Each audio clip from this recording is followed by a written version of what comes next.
Russia. Moscow. Domodedovo International Airport. July 1st, 2002, 8:10 p.m. 45 Russian schoolchildren wait to board a flight to Barcelona.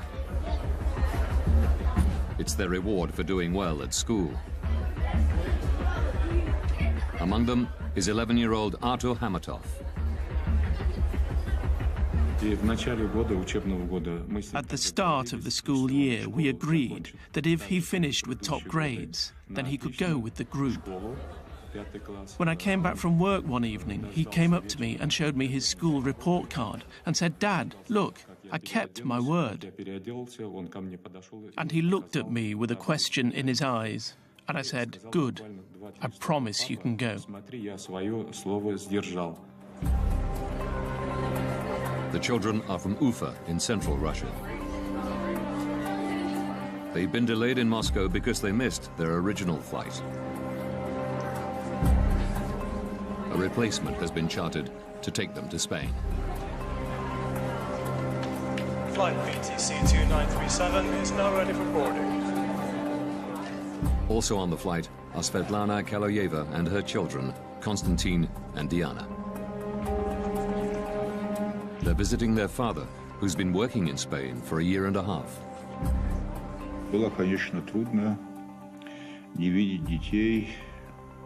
I spoke to them on the phone every day, which made my stay easier.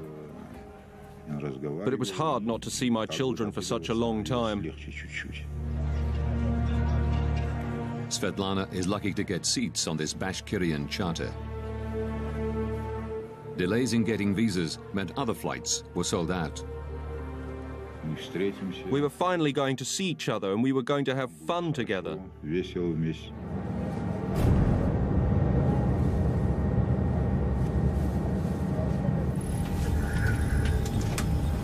The crew complete final preparations. Дамы и господа, вас приветствует капитан корабля. Добро пожаловать на борт башкирских авиалиний.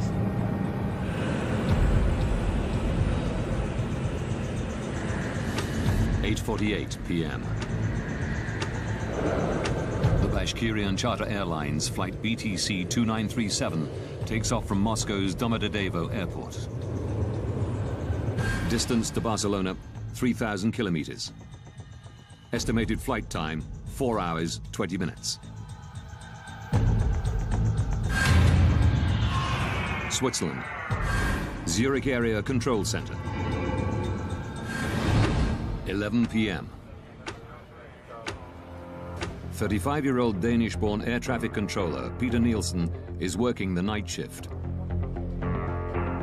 He and one other controller are managing a sector of airspace above eastern Switzerland and part of southwestern Germany. By day, this is one of the busiest crossroads in Europe. But at night, traffic slows down to a trickle, with only a few planes at any given time. Peter Nielsen's colleague goes on a break.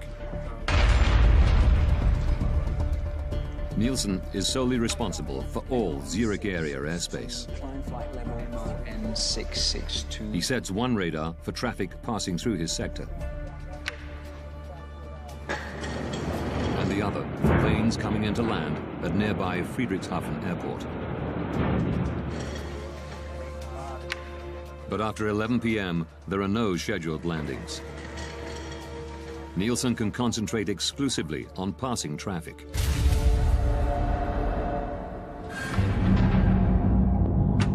(11:06). Svetlana Kaloyeva and her children, along with the other passengers on the Bashkirian charter, cruise 36,000 feet above Austria.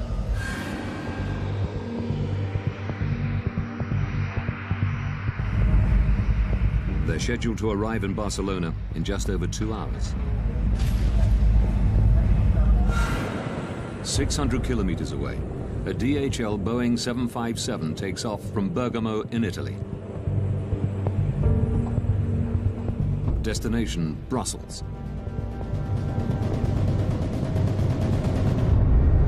The captain and the co-pilot are the only people on board.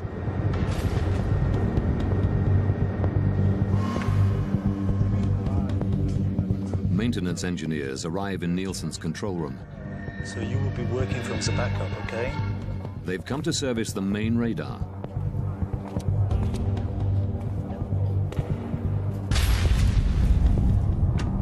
(11:21). The DHL cargo plane, flight DHX 611, enters Nielsen's airspace.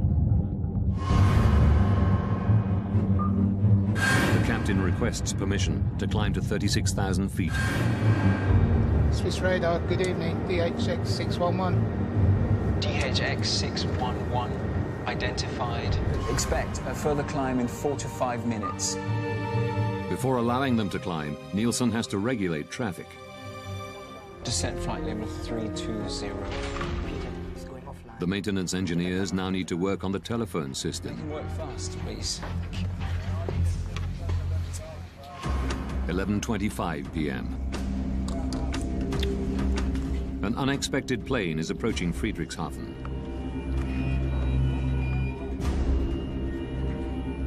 Nielsen has to switch radar stations. A delayed Airbus, flight AEF 1135, is coming in to land.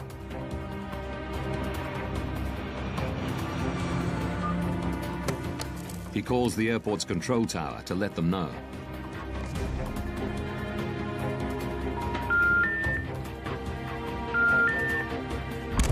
He can't get through. But he still has 10 minutes before the Airbus will land. So he moves back to the passing traffic radar. DHX 611. And gives the DHL cargo plane the go-ahead to climb to 36,000 feet. Climb flight level 360.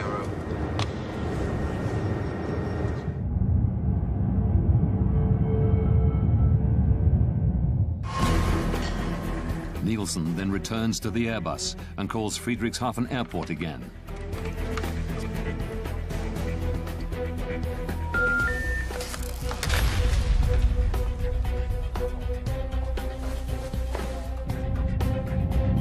BTC 2937. The Bashkirian charter calls in as it approaches his sector. Station calling, say again? BTC 2937. Level 360.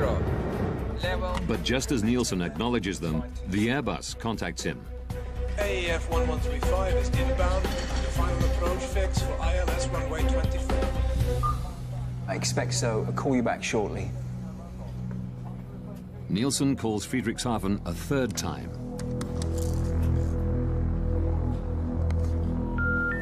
Die gewünschte Verbindung ist nicht möglich.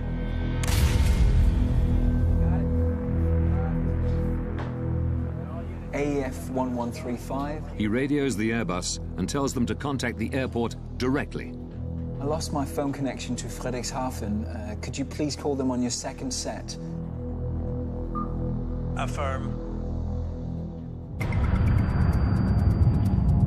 The DHL plane is now flying over Switzerland at 36,000 feet.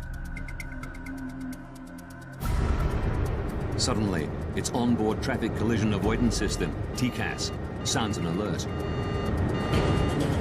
Traffic, traffic, traffic, traffic. At exactly the same time, the Bashkirian plane's TCAS system also squawks. Traffic, traffic. The two planes are now 25 kilometers apart.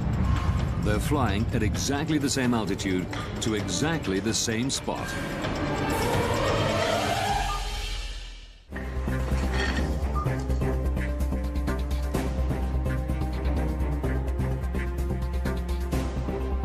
Peter Nielsen suddenly realizes he has an urgent problem. BTC 2937. He immediately tells the Russian pilots to descend. Descent flight level 350. Expedite, I have crossing traffic. Seconds later, their TCAS system says the exact opposite. Climb, climb, climb, climb. Es ist klein. Climb. He's getting us down. Climb, climb. At the same time, the DHL's TCAS tells it to descend. Descend, descend.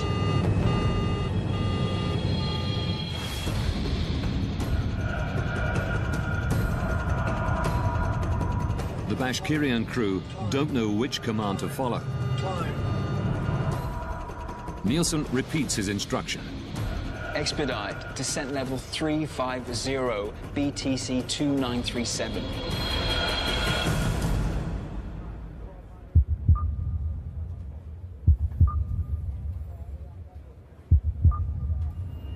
When he sees that they followed his orders, Nielsen tells them that the DHL plane is approaching from their right-hand side. We have traffic at your 2 o'clock position, now at 360. He switches back to the Airbus.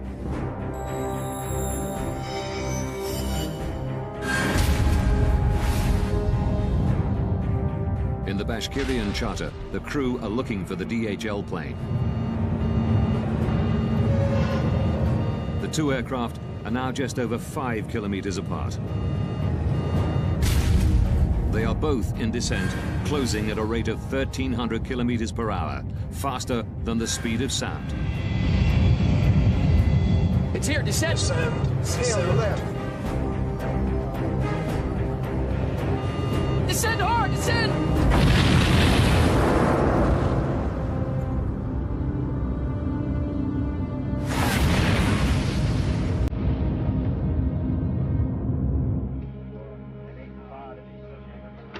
11:35 p.m.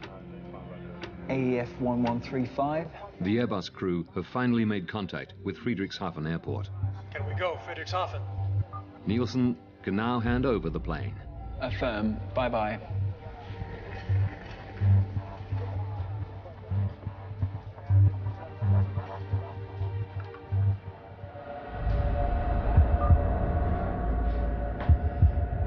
BTC 2937.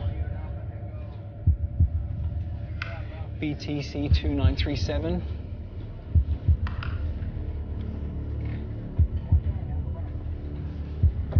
BTC 2937.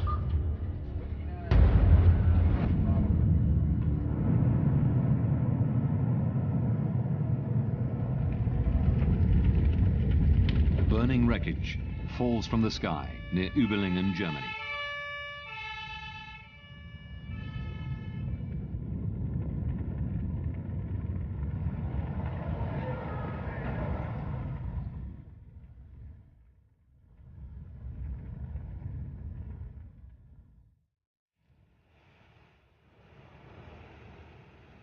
At daybreak, the police launched the biggest operation the area has ever seen.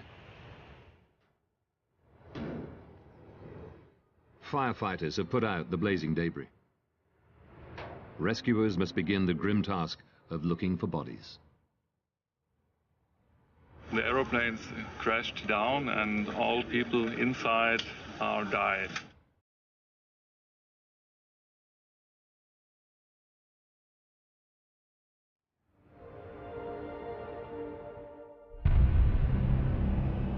Within days, the victims' families arrive at the scene. Among them is Zulfat Hamatov, father of 11-year-old Artur.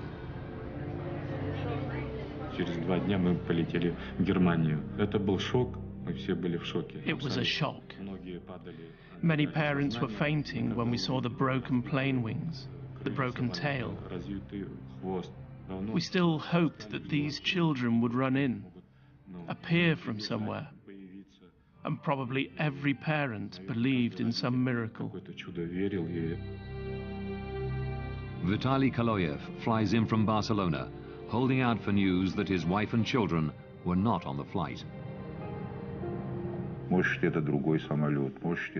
One has to be certain. Maybe it was not my aircraft that crashed. Maybe something else had happened. Who can know without proof? Investigators confirm his worst fears. 71 people on board the two planes are now confirmed dead. It is the worst civilian aircraft accident that Germany has ever seen.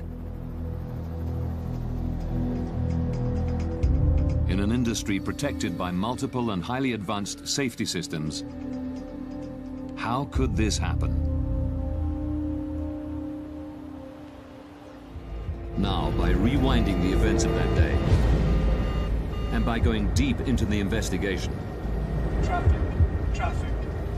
we can reveal the calamitous chain of events that brought two planes to exactly the same spot at exactly the same time. Investigators from the BFU, Germany's Federal Bureau of Aircraft Accident Investigation, are called to the scene. Jens Friedemann is put in charge of the crash site. Die Untersuchung eines Flugunfalls. The investigation of an air accident is like a forensic investigation, a crime scene. One wants to establish the facts. An crime scene.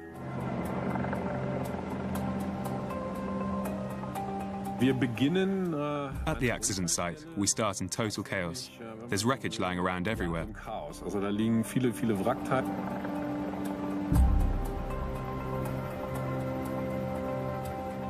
Friedemann can take nothing for granted. Not even that the two planes collided. Two aircraft were in the air. Whether they had collided or just flown past each other too close and lost control, or something like that, we just didn't know.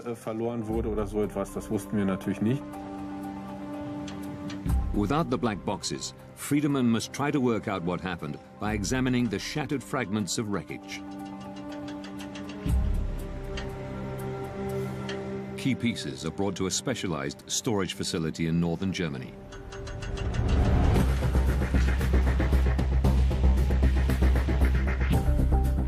To Friedemann's eye, the mangled metal soon tells a clear story.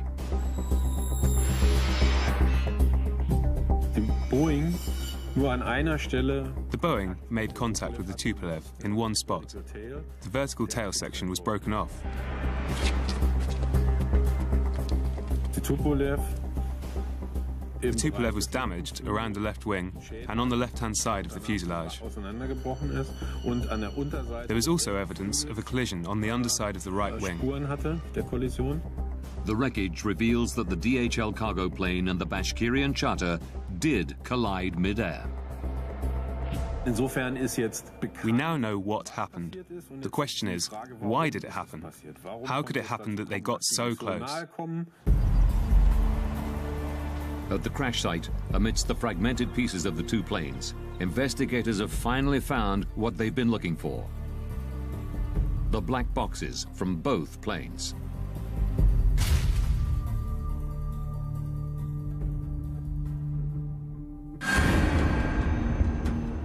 This was very important for us as accident investigators. The BFU's Johann Royce joins the investigation. It is his job to analyze the contents of the recorders. The cockpit voice recorders help us understand what happened in the cockpit, how the pilots reach their decisions. Royce begins by examining the pilot's traffic collision avoidance system, TCAS. Our first question was to establish whether TCAS had worked the way it was intended to, the way it was designed. TCAS builds a three-dimensional map around an aircraft using its altitude, speed, and heading. All planes fitted with TCAS constantly transmit this information to each other. If planes get too close to one another, TCAS warns the pilots. Traffic. And if necessary, gives them what is called a resolution advisory. Descend.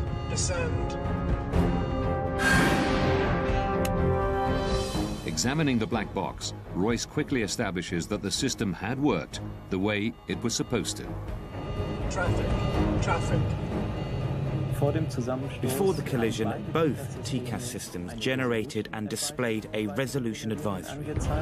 The Russian Tupolev was instructed to climb, and the DHL Boeing to descend. If the aircraft had followed these instructions, there would have been no collision. But while the pilots of the DHL plane obeyed TCAS, descend, descend. The Russian crew did not.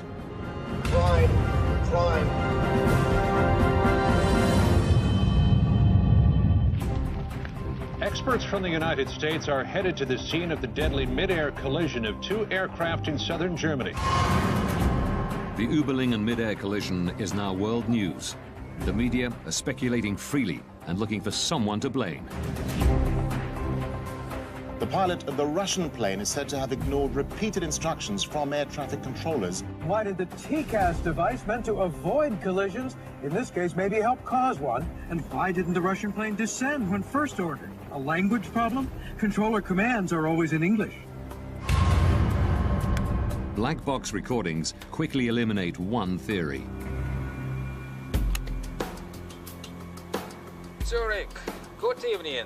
BTC 2937, level 360. Wir haben mit diesem Cockpit Voice Recorder With the cockpit voice recorder, we were able to establish that language was not the problem. The Russian crew understood English perfectly well. But the recorders reveal a surprising fact. Climb, climb. This is climb. He's guiding us down. Wir gemerkt haben, we noticed that there was an instruction from the air traffic controller. BTC 2937, descent flight level 350. And we found that at the same time, or immediately afterwards, there was also a TCAS advisory. Climb, climb. At almost exactly the same time, the Russian pilots were instructed to do two completely different things. Descent flight level 350, expedite. Now the crew needs to make a very, very fast decision. What do they do next? And we discovered that the crew had extreme difficulty making this decision. But it should have been straightforward. The two planes were flying over Germany, and European regulations clearly state that TCAS has priority over air traffic controllers. For me, there was absolutely no explanation why something like this would happen.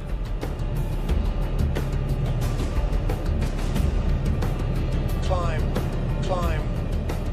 Warum hat die Besatzung Why didn't the crew use TCAS the way it could and should be used? sollte oder TCAS nutzen könnte? By April 2001, TCAS was mandatory in most of the world. But investigators discover one notable exception: Russia. Could it be that the Russian crew did not know how to use TCAS? Rustam Mustafin is a former Bashkirian pilot. He confirms that even though not standard for domestic flights, planes flying overseas were specially fitted with TCAS. Как только международное сообщество ИКАО предъявило требования по снабжению. As soon as the TCAS requirement was introduced, the training school of Bashkirian Airlines ensured that our pilots were trained to use the system. Mustafin regularly flew with the pilots of flight BTC 2937. By the time of the disaster, we had acquired extensive experience using it. The crew knew how TCAS worked, but ignored its instructions.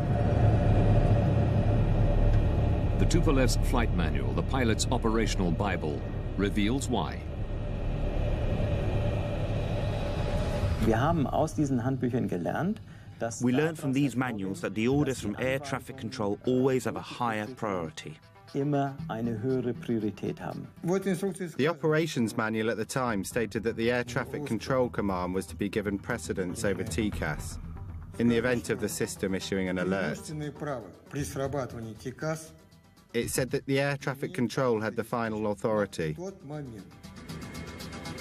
Contrary to European regulations, the Russian crew were trained to use TCAS only as an advisory system and could choose to follow the controller's instructions if they wanted. They were following TCAS regulations, but Russian style.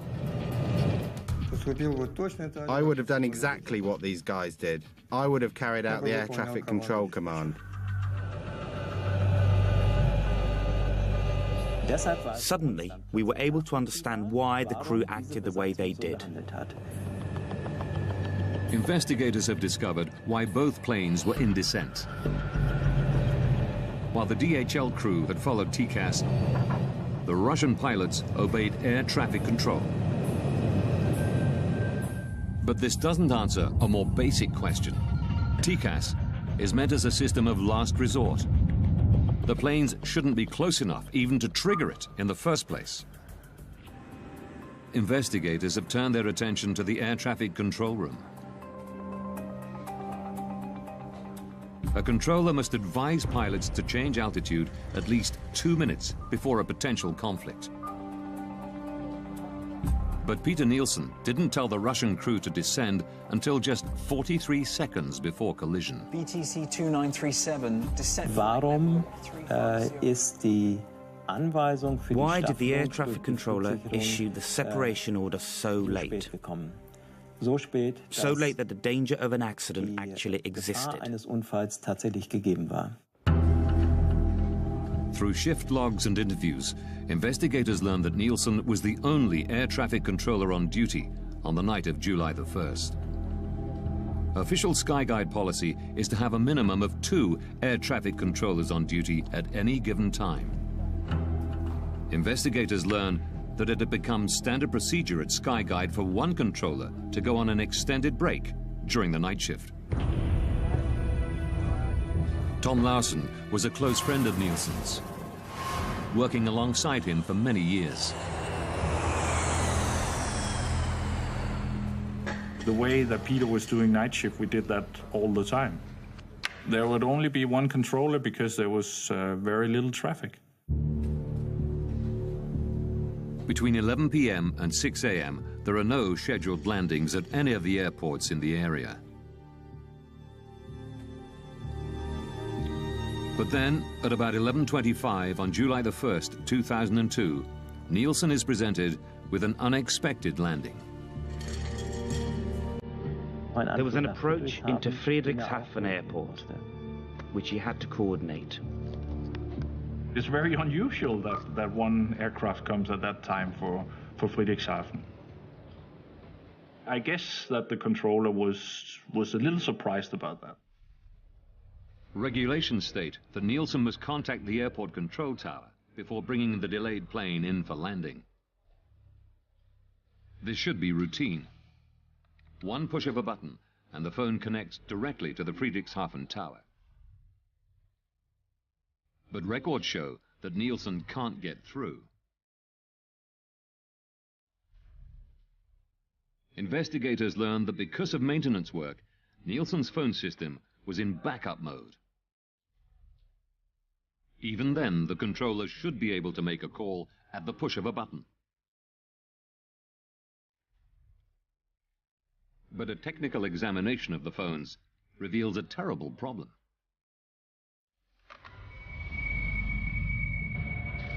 The backup should have been there as an additional link was not working that evening. Phone communication was not possible due to a technical problem. Nielsen tries repeatedly to call Friedrichshafen. A routine task is suddenly taking up most of his time. Die gewünschte Verbindung ist nicht möglich. He was busier than would normally have been the case because he had no way of making phone calls. He had to look for alternate solutions.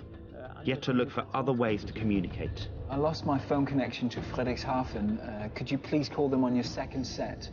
Preoccupied with handing over the delayed Airbus, Nielsen ignores the passing traffic. It was like 5 minutes that he was focused on that problem. So that took his vigilance away from what was going on the screen, on the radar screen. But his radar has an emergency function that should alert him of the impending danger. Short-term conflict alert, or STCA.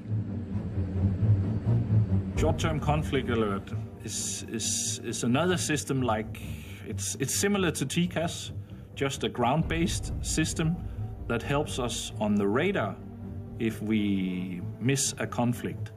If we don't see it in time, it will give us an alarm. 2 minutes prior to a potential collision, an STCA alert should flash on both of Peter Nielsen's radar screens, along with an audio warning. This is exactly what happens 180 kilometers away in Karlsruhe, Germany. Die Flugsicherung in Karlsruhe. Air traffic control in Karlsruhe had detected on their radar screen that 2 aircraft were getting closer than they should have been. Als es eigentlich sein sollte. Records reveal that the controller in Karlsruhe tries to call Nielsen to warn him. But Zurich's faulty backup phone system means he can't get through. Aviation rules say he isn't allowed to contact planes not in his sector unless the controller in charge has lost consciousness or has left his post. The Karlsruhe ATC decides to stick to protocol and tries calling Nielsen 11 times in total, but he never gets through. BTC 2937. Records show that Nielsen's visual STCA did not go off. Royce learns that Zurich's radar was also under maintenance, meaning it too was in backup mode.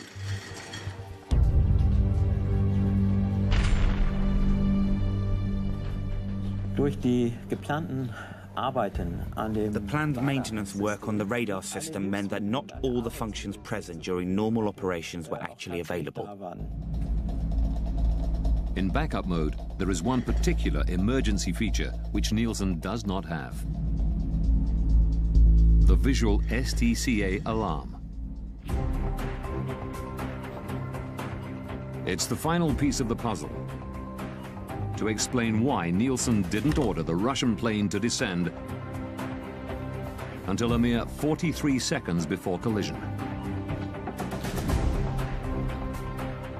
Die Untersuchung hat für uns gezeigt, dass The investigation showed us that a series of unlucky events all came together for air traffic control. zusammengekommen sind. Had Nielsen heard the STCA alarm before the plane's onboard TCAS systems kicked into action, there would have been no conflict, and the accident would have been avoided.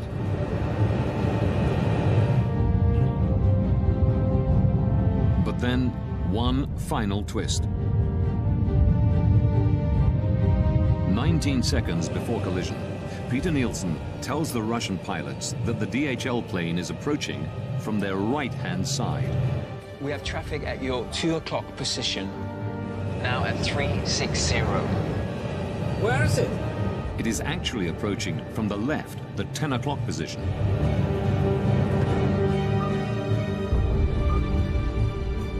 The only explanation investigators can find for this mistake is stress. It's uncertain if the Russian pilots would have had time to pull up and avoid collision, even if they had spotted the DHL plane earlier. But the records show that in the final seconds, they tried.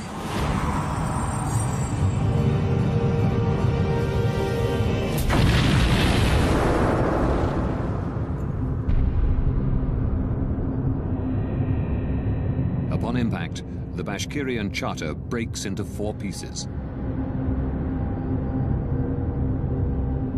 Without its tail fin, the DHL cargo plane spins uncontrollably to the ground.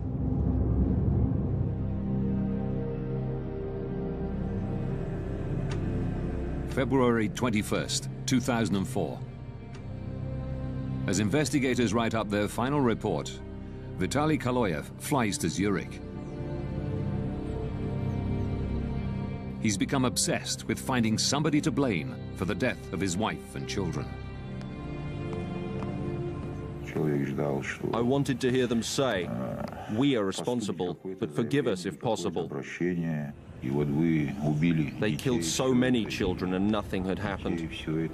No apologies, no expressions of sorrow, nothing.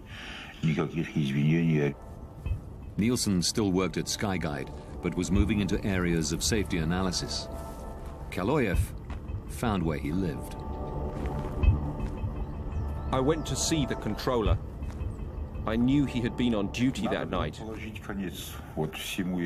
All this had to be brought to an end. Everything had to be closed. I didn't want to wait any longer and decided to finish this myself. Nielsen came out. He was taller than me. I showed him the photos of my children lying in their coffins. He pushed my hand away. Then he got what he deserved.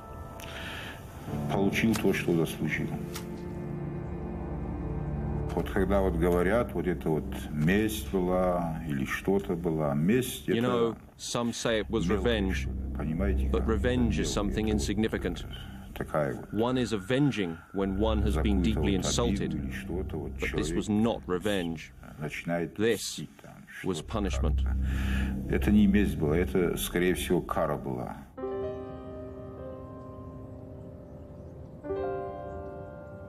In Switzerland, a man has been arrested in connection with the killing of an air traffic controller who'd been on duty when two planes collided 2 years ago. Hunted down and stabbed to death in front of his family. Murdered for a fatal mistake. Peter Nielsen was 36 years old. He and his wife had 3 children. After his arrest, Vitaly Kaloyev is held in a psychiatric institution, while the court decides whether he's mentally fit to stand trial. Kaloyev is convicted of premeditated killing and sentenced to 8 years in a Swiss prison. In November 2007, he's released after an appeal determines that he had acted with diminished responsibility because of the deaths of his wife and 2 children. Vitaly Kaloyev is unrepentant about his actions.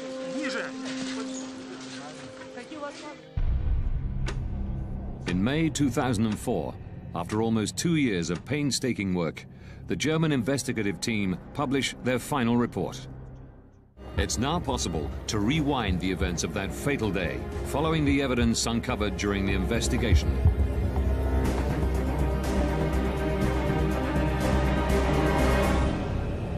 July 1st, 2002. 8:48 p.m. 2 hours, 47 minutes from disaster. A Bashkirian Airlines charter takes off from Moscow's Domodedovo airport. 20 minutes from disaster. At the Zurich Area Control Center, 2 air traffic controllers are on duty. One goes on a break. Peter Nielsen is now working alone. 12 minutes, 33 seconds from disaster. A DHL cargo plane enters Nielsen's airspace and requests permission to climb to 36,000 feet. 9 minutes, 49 seconds from disaster. A delayed Airbus is coming in to land at Friedrichshafen Airport. Nielsen tries to call the airport to hand over the flight. But his phone system is in backup mode due to maintenance, and the backup system has a fault. 5 minutes, 21 seconds from disaster. The Bashkirian charter radios Nielsen. It's flying at 36,000 feet and is about to enter his airspace. Good evening, BTC 2937. 2 minutes from disaster. The Bashkirian and DHL planes are now at the same altitude, less than 44 kilometers apart, closing in on each other faster than the speed of sound. The Short-Term Conflict Alert, or STCA, should now warn Nielsen of the impending collision. But his radar is also in backup mode, so the STCA is not fully functioning. 43 seconds from disaster. Nielsen finally notices that the 2 planes are on a collision course. He immediately tells the Russian pilots to descend. Descent flight level 350. Seconds later, TCAS goes off in both planes. It tells the DHL pilots to descend. Descend, descend. And the Russian crew to climb. Climb. He's guiding us down. Nielsen is unaware that both planes have been issued advisories. He repeats his instructions to the Russian pilots. Descent flight level 4. Russian guidelines allow pilots to make their own decisions in such conflict situations. Here, they follow Nielsen's command. Both planes are now in descent. 19 seconds from disaster. Nielsen believes the conflict is resolved. But before signing off, he tells the Russian crew that the DHL plane is approaching from the right. In fact, it's approaching from the left. 3 seconds from disaster. The Russian crew have spotted the DHL plane.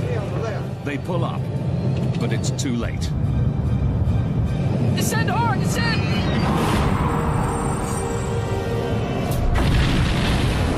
At 11:35 p.m., the planes collide 35,000 feet above the city of Überlingen, Germany. All 71 people on board the two planes die.